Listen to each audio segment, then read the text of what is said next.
FBR جو ہے مجھے اس کا بتائیں کہ اس کے چیئرمین وہ لگتے ہیں جن کو شاید اپنی ٹیکس ریٹرن، بلکہ میں چیلنج کرتا ہوں کہ وہ اپنی ٹیکس ریٹرن خود فائل نہیں کر سکتے. ساری عمر جس نے اور تحصیلوں میں کام کیا، ضلع میں کام کیا، وہ جا کے FBR کا چیئرمین بن کے اس نے پالیسیز دینی ہیں. یہ ممکن ہے؟ سمپل سی بات کہاں سمجھ نہیں آ رہی کہ ہمیں جو لیڈرشپ ملی ہے قائد اعظم کے بعد، آپ ایک ایک پہ نظر ڈال لیں. آپ محترم زرداری صاحب آپ کو نظر آ رہے ہوں گے جنہوں نے ملک چلایا. میں کس کس کا نام لوں؟ 80% لوگ مختلف محکمات میں وہ لوگ ہیں جن کا ان ڈپارٹمنٹ سے تعلق نہیں. GDP مختلف ممالک کی ابھی ایشو ہوئی تو میں نظر ڈال رہا تھا اس پہ کہ پوری دنیا میں سب سے باٹم پہ پاکستان تھا، جس کی GDP گروتھ 1.5 لکھی ہوئی تھی. پوچھ بیٹھے تجھی سے تیرے کوچے کا پتہ، تیرے حالات نے کیا تیری صورت کر دی. ہاں ٹھیک ہے.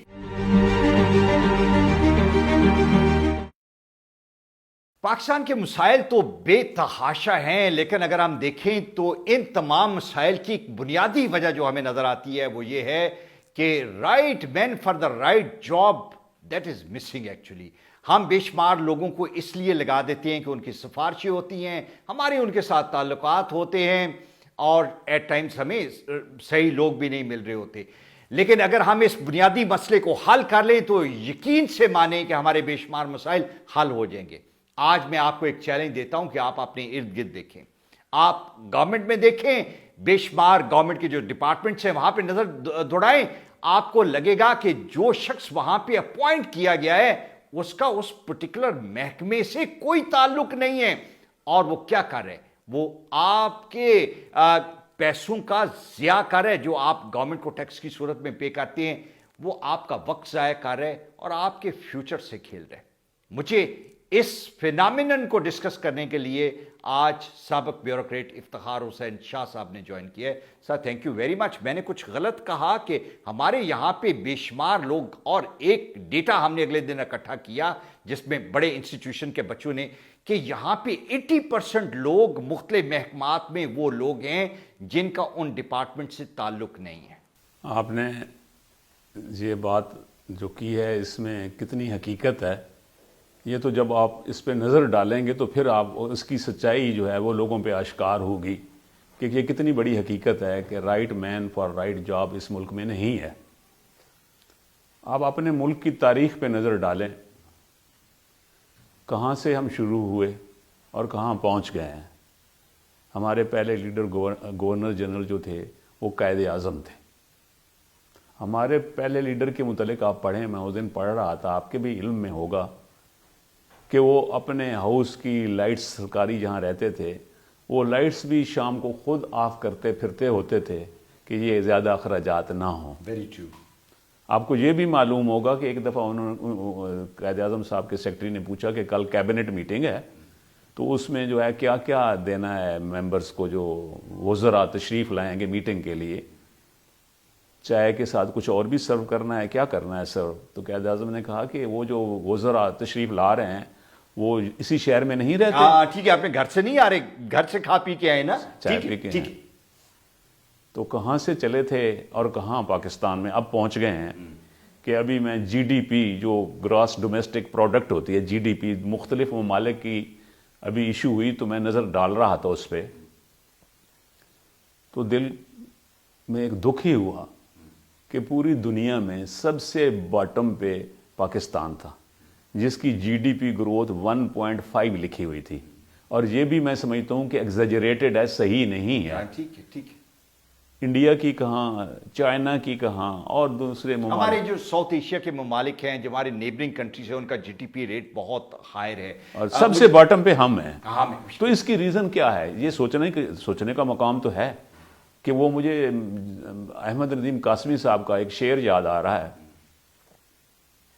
وہ شعر کچھ یوں تھا کہ پوچھ بیٹھے تجھی سے تیرے کوچے کا پتہ. ہاں. پوچھ بیٹھے تجھی سے تیرے کوچے کا پتہ، تیرے حالات نے کیا تیری صورت کر دی. ہاں ٹھیک ہے. تیرے حالات نے کیا تیری صورت کر اچھا دی. مجھے یہ بتائیں کہ جب ہم یہ بات کرتے ہیں کہ right man for the right job, تو ہمیشہ ہماری نظر جو ہے وہ پولیٹیشنز کی طرف جاتی ہے کہ شاید پولیٹیشین جو ہیں وہ اس قابل نہیں ہیں، کیپیبل نہیں ہیں، ان کو تجربہ نہیں ہے، جس طرح اپنے آپ کے چیف منسٹر کی آج کل بات کی جاتی ہے، اور کہ انکیپیبل ہیں اور پورے ریسورسز کو وہ اس کے انچارج ہیں۔ ہمیں ہر لیول پہ دیکھنے، آپ مجھے یو بینگ اے بیوروکریٹ آپ مجھے بتائیں کہ بیوروکریسی میں بھی تو یہی ہے کہ ایک شخص کو آپ سیکٹری کسی ایک ڈپارٹمنٹ کا لگاتے ہیں جس کی اس کو اے بی سی نہیں پتا ہوتی، اور وہ 6 سے 8 مہینے اور سال ضائع کر دیتے ہیں ان کو سمجھنے میں۔ وہ ایک سال جو ہے وہ اتنے بڑے ریسورسز کا ضیاع ہے جس کی کوئی انتہا نہیں۔ Let's start with the bureaucracy. لیکن الماس صاحب میں آپ کو بتاؤں، جو آپ کا یہ خیال ہے نا کہ وہ 6-8 مہینے میں بھی یا سال میں بھی سمجھ جاتے ہیں، نہیں سمجھتے؟ آپ خود اندازہ لگائیں۔ میں آپ کو مثالوں سے واضح کرتا ہوں کہ میں نے کافی عرصہ اریگیشن ڈپارٹمنٹ میں کام کیا، محکمہ انہار میں۔ ٹھیک ہے۔ یہ جو اریگیشن ڈپارٹمنٹ ہے یہ ٹوٹلی ٹیکنیکل ڈپارٹمنٹ ہے، ٹوٹلی ٹیکنیکل ٹھیک ڈپارٹمنٹ ہے۔ ہے۔ جب میں نے جوائن کیا تھا تو اس کے سیکرٹری تھے ریاض حسین وڑائچ، جو کہ ایک چیف انجینئر تھے، بنیادی طور پہ انجینئر تھے۔ رائٹ۔ اس کے بعد حالات بدلے اور ان کی جگہ پہ ایک ڈی ایم جی افسر آ گئے، سیکرٹری اریگیشن۔ اب میں نے ان کی انجینئرز کی بریفنگ بھی سیکرٹری کو دیتے ہوئے دیکھی ہیں۔ جو آپ کہہ رہے ہیں نا انجینئرنگ میں 5 سال تو کم از کم یو ای ٹی میں لگانے پڑتے ہیں نا، صحیح بات ہے۔ آپ کو ٹیکنیکلی ایک کیپیبل ایک لیول پہ آنے کے لیے، اچھا 5 سال کی ایجوکیشن نہیں، اس کے بعد ٹریننگ ہے آپ کی، even then you become a capable engineer. ایک ڈی ایم جی افسر جس نے ایم اے پولیٹیکل سائنس کی ہوئی ہے یا پرشین میں ایم اے کیا ہوا ہے، انگلش لٹریچر میں کیا ہوا ہے، اردو میں کیا ہوا ہے، سی ایس ایس کر کے آپ بن گئے، تو وہ اریگیشن کو وہ چلائے گا، آپ کی فیوچر مستقبل کی پالیسیز وہ دے گا۔ اب اسی طرح ایک کی چھوڑیں، اب اس کے بعد جب انہوں نے پکڑا ہے اس کو اریگیشن کو، ریاض حسین وڑائچ کے بعد دہائیاں بیت گئیں، آج تک ڈی ایم جی افسر اریگیشن کا سیکرٹری لگتا ہے۔ نشاد مجھے یہ تو آپ نے اریگیشن کی بات بتائی، مجھے پاکستان کا جو سب سے بڑا ادارہ ایف بی آر جو ہے، مجھے اس کا بتائیں کہ اس کے چیئرمین وہ لگتے ہیں جن کو شاید اپنی ٹیکس ریٹرن، بلکہ میں چیلنج کرتا ہوں کہ وہ اپنی ٹیکس ریٹرن خود فائل نہیں کر سکتے۔ اب آپ نے ایف بی آر کی بات کی، میرے ساتھ سٹاف کالج کر رہی تھی رانا احمد، جو انکم ٹیکس گروپ کی ایک سینئر آفیسر تھی۔ وہ ٹریننگ وہ تھی کہ 20 سے 21 گریڈ میں جانے کے لیے وہ مینڈیٹری ہے، ضروری ہے وہ ٹریننگ۔ مجھے رانا احمد ایک دن اور ان کا شمار جو ہے وہ انکم ٹیکس کے بہت ہی کمپیٹنٹ افسران میں ہوتا ہے، رانا احمد کا۔ وہ مجھے کہنے لگیں کہ افتخار، مجھے اتنی سروس کے بعد، حالانکہ میرا اپنا ڈپارٹمنٹ ہے، میں آج تک یہ نہیں کہہ سکتی کہ مجھے انکم ٹیکس آرڈیننس رولز پہ عبور حاصل ہو گیا ہے، میں نہیں کہہ سکتی۔ بالکل ٹھیک ہے۔ اور ایک جو ڈی ایم جی افسر جو ساری عمر جس نے اور تحصیلوں میں کام کیا، ضلع میں کام کیا، وہ جا کے ایف بی آر کا چیئرمین بن کے اس نے پالیسیز دینی ہیں، اس نے ایف بی آر کو اٹھانا ہے، ٹیکس کلیکشن کرنی ہے، کہاں ٹیکس ہونا چاہیے کہاں نہیں ہونا چاہیے، یہ ممکن ہے۔ شاہ صاحب یہ تو جس طرح وہ ڈراموں کا نام ہے نا، گھر گھر کی کہانی، ہر گھر کی کہانی، یہ تو ہر ڈپارٹمنٹ کی پھر یہی۔ Very true. اب میں آپ کو بتاتا ہوں اس کا نتیجہ کیا۔ اسی طرح آپ ہیلتھ کو دیکھ لیں، health department totally professional department ہے۔ ہمارے ایک دوست ہوا کرتے تھے، اور اس کا بھی ہیلتھ کے مسلسل جو اب سیکرٹری لگتے ہیں وہ ڈاکٹر نہیں لگتے، سیکرٹری ڈی ایم جی افسر لگتا ہے۔ ٹھیک ہے۔ آپ کسی محکمے کو اٹھا لیں، یہ ہیلتھ کو لے لیں، ایجوکیشن کو لے لیں، C and W communication and works department کو لے لیں۔ اب کمیونیکیشن اینڈ ورکس ڈپارٹمنٹ کے جو سیکرٹری ہوتے ہیں، جنہوں نے یہ ساری سڑکیں بلڈنگز بنوانی ہیں پورے صوبے کی، مجھے یقین ہے کہ انہوں نے گھر کی 4 دیواری بھی کبھی نہیں بنوائی ہوگی اپنے گھر کی۔ ٹھیک ٹھیک۔ اب وہ لوگ سی اینڈ ڈبلیو کی پالیسیز دیں گے۔ اب ہیلتھ کو دیکھ لیں، کتنا ٹیکنیکل ڈپارٹمنٹ ہے۔ مجھے آج تک وہ اپنے دوست مرحوم ڈاکٹر سجاد حسین جو یورالوجسٹ تھے، وہ کبھی کبھی بڑے دکھی ہوئے کہا کرتے تھے کہ میں نے کے ای سے ایم بی بی ایس کیا، وہیں جاب شروع کی میو ہاسپٹل میں، F R C S London سے کیا، اب میں یورالوجسٹ ہوں اور یورالوجی میو ہاسپٹل کا ہیڈ آف دا ڈپارٹمنٹ ہوں۔ ٹھیک ہے۔ پہلے تو ہماری ساری پالیسیز، پوسٹنگ، ٹرانسفر سب کچھ ہیلتھ ڈپارٹمنٹ کرتا ہے، سیکریٹریٹ میں واقع ہے، جہاں 12 بجے سے پہلے ہمیں داخل ہی نہیں ہونے دیتے، اور اگر کوئی داخل ہونے دے دیتا ہے تو آگے جب میں اپنا واقعہ بتا رہے تھے کہ میں گیا اور میں نے پی ایس پرائیویٹ سیکٹری کو کہا کہ سیکٹری ہیلتھ کو میری چٹ کارڈ پہنچا دیں، تو اس نے تھوڑی دیر بعد آ کے کہا کہ سیکٹری صاحب بزی ہیں، آپ انتظار کریں۔ جب میں نے گھنٹے کے بعد اسے کہا کہ یار میرے پیچھے ہاسپٹل میں لوگ مریض انتظار کر رہے ہوں گے، سیکٹری صاحب کو کہیں مجھے جلدی سن لیں، تو وہ کہنے لگا سر اپنے ٹائم پہ آپ کو بلائیں گے، آپ مجھے تو پریشرائز نہ کریں۔ میں نے کہا ایک دفعہ بتا تو دیں۔ تو انہوں نے کہا واپسی پہ کہ وہ کہتے ہیں کہ اگر انہیں جلدی ہے تو چلے جائیں، پھر کسی وقت مجھ سے مل لیں۔ ٹھیک ہے، بالکل۔ جہاں پروفیشنلز کا اس ملک میں یہ حال ہو رہا ہو تو اس کا نتیجہ پتہ ہے کیا نکلا ہے؟ اس کا نتیجہ الماس صاحب یہ نکلا ہے کہ تمام جو ٹیکنیکل ایکسپرٹس ہیں، جیسے انجینئرز کی میں بات کر رہا تھا، ڈاکٹرز کی بات کر رہا تھا، انہوں نے اپنے پروفیشن کو چھوڑ کے سی ایس ایس کا امتحان دینے شروع کر دیا۔ ہاں ٹھیک ہے، جو ان کے سینئرز کے ساتھ ہو رہے تو انہوں نے کہا کہ ہم خود آئے نا اس میں، تاکہ ہم انہوں نے دیکھا نا کہ یہ تو ہمیں کمرے میں داخل نہیں ہونے دیتے، ہماری پڑھائی کا کیا فائدہ، ہم نے بڑا جی ایف آر سی ایس کر لیا ہے۔ میں آپ کو بتاؤں، میں حافظ آباد میں تھا، میرے ساتھ ڈی پی او ڈاکٹر وقار عباسی تھے جو کہ اسپیشلائزڈ ڈاکٹر تھے۔ تو میں کبھی کبھی حیران ہوتا تھا جب وہ نفری پوچھ رہے ہوتے تھے کہ پنڈی بٹیاں کنے سپاہی بھیجے جے۔ ٹھیک ہے، جو اسپیشلائزڈ ڈاکٹر ہے وہ نفری گنتا پھرتا ہے اس ملک میں۔ اسی طرح آپ انجینئرز کی میں آپ کو بات بتاؤں، میرے دوست جو ہے میری ٹپس پہ ہیں، میرا ایک دوست ہے رضوان شریف، وہ آج کل پنجاب آرٹس کونسل کا ایگزیکٹو ڈائریکٹر لگا ہوا ہے، سی ایس ایس کر کے، وہ بھی انجینئر ہے۔ وہ انجینئر ہے۔ ٹھیک ہے، آگے ایک میں منصور میرا دوست ہے منصور، وہ بھی انجینئرز ہے، وہ جیل سپرڈنٹ ساہیوال لگا ہوا ہے۔ ایک اور انجینئر ہے کلیانی، وہ لگا ہوا ہے سول ڈیفنس کا ڈائریکٹر لگا ہوا ہے۔ آپ کہاں کہاں تک یہ سارے بھاگ کے۔ شاہ صاحب کون ٹھیک کرے گا اس کو؟ مجھے یہ ایک بات بتائیں کہ جب ان محکمات میں اپوائنٹمنٹ کا تعلق آتا ہے تو وہ کرنے والے وہی بیوروکریٹس ہیں جو اپنے پیئرز کو اکاموڈیٹ کرتے ہیں، ان کی پیٹرنیج کرتے ہیں، ان کو اپوائنٹ کرتے ہیں۔ They do not want technical people to be there for the reason کہ شاید یہ خود بھی ایکسپوز ہو جائے۔ اگر ایک ٹیکنیکل بندہ وہاں پہ اپوائنٹ ہوگا تو یہ ایکسپوز ہوں گے۔ یہ کب یہ سسٹم، سمپل سی بات کہاں سمجھ نہیں آ رہی، کہاں سمجھ نہیں آ رہی؟ سمجھ کیوں نہیں آ رہی میں بتاؤں، اس کی بہت ساری وجوہات ہیں کہ ہماری بدقسمتی کہ ہمیں جو لیڈرشپ ملی ہے قائد اعظم کے بعد، آپ ایک ایک پہ نظر ڈال لیں۔ آپ محترم زرداری صاحب آپ کو نظر آ رہے ہوں گے جنہوں نے ملک چلایا، میں کس کس کا نام لوں؟ ابھی کا دیکھ لیں کہ محترم جو ہے ہمارے عمران خان صاحب ہیں۔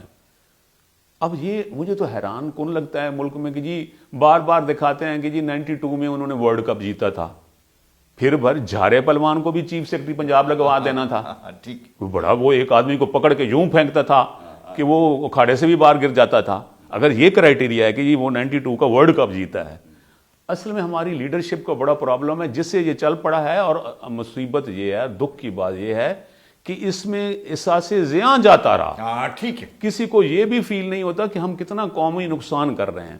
سر ٹائم کا ضیاع ہے، ریسورسز کا ضیاع ہے، اور جو ٹائم اور ریسورسز ضائع ہوتے ہیں ہمیں کتنا پیچھے لے جاتے ہیں۔ آپ نے 1.5 اب میں آپ کو ایک چھوٹی سی ایک اور مثال دوں، یہ چونکہ میری سروس سے متعلقہ ہیں تو میں آپ کو عام لوگوں کے لیے بھی فائدہ مند ہوگا۔ ہمارے ایک آفیسر تھے ڈی ایم جی، وہ سیکٹری فائنانس لگے ہوئے تھے پنجاب میں۔ سیکٹری فائنانس سے یہاں سے وہ فیڈرل گورنمنٹ گئے، ایف بی آر کے بھی چیئرمین بنے ڈی ایم جی افسر، پھر وہ فیڈرل فائنانس سیکٹری، وفاق کے بھی فائنانس سیکٹری بنے، بعد میں وہ گورنر اسٹیٹ بینک بھی بن گئے۔ وہ ایک دن دوستوں کی محفل میں ایک بات سنا رہے تھے، آپ سن کے حیران ہوں گے۔ کہنے لگے کہ میرا چھوٹا بھائی ڈاکٹر، وہ کہیں باہر اسپیشلائزیشن کرنے جا رہے تھے، تو مجھے آگے کہنے لگا کہ یار میری فائل جو ہے نا، میں نے جلدی جانا ہے، دن قریب آ رہے ہیں جانے کے، فائل میری سیکٹری ہیلتھ کے پاس پڑی ہوئی ہے، کائنڈلی اس کو تو فون کر دیں کہ وہ جلدی نکال دیں۔ تو کہنے لگا، میں نے اسے کہا کہ عقل کے ناخن لو، تو اسپیشلائزیشن کر کے بھی آ جائے گا تو پھر مجھے کہے گا کہ سیکٹری ہیلتھ کو کہو میری پوسٹنگ کر دیں، ٹرانسفر کر دیں۔ کیوں نہیں تو خود ہی سی ایس ایس کا امتحان دیتا، امتحان دے اور سی ایس ایس کر کے آ جا، پھر تجھے میری سفارشوں کی ضرورت نہیں پڑے گی۔ اور اس نے ایسے ہی کیا، اور اس نے کہتا ہے فرما بردار بچہ تھا، اس نے ایسا ہی کیا۔ تو یہ جس ملک میں یہ حالات ہوں، لیکن ایک اچھی بات بھی ہے، ایک اچھا میں نے ادارہ بھی ریسنٹلی دیکھا ہے۔ الماس صاحب، میرا ایک تعلق ہے